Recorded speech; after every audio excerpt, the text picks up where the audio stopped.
باپ کی جگہ بیٹا۔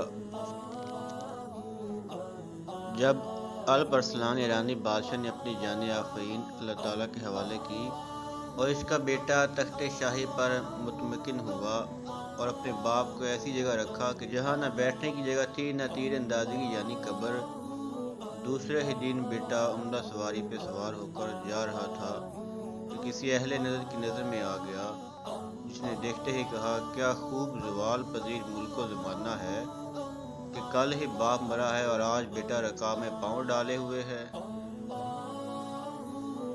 کیا زمانے کا چکر ہے کہ بوڑھا اپنا دور ختم کرتا ہے تو جوان گود سر نکال لیتا ہے، گویا اس گویے کی طرح ہے جو ہر روز نئے گھر کی تلاش میں ہوتا ہے۔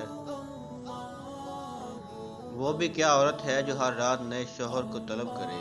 آج نیکی کر لے کہ ملک تیرا ہے، کیونکہ ہو سکتا ہے کہ کل کسی دوسرے کے پاس چلا جائے۔ سبق: زندگی ایک مسلسل سفر ہے جس کی آخری منزل موت ہے۔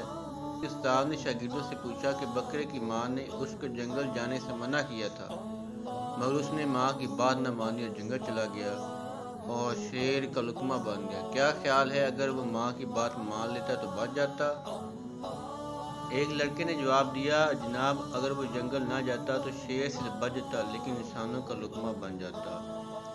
ہر شمع اپنے زم میں یاں برق نور ہے، ہر کنکری کو ہمسری کوہ دور ہے۔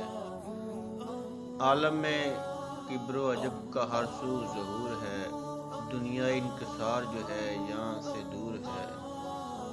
ہم کو تو اس جہاں سے شکایت ضرور ہے، دنیا ہے جس کا نام وہ دار الغرور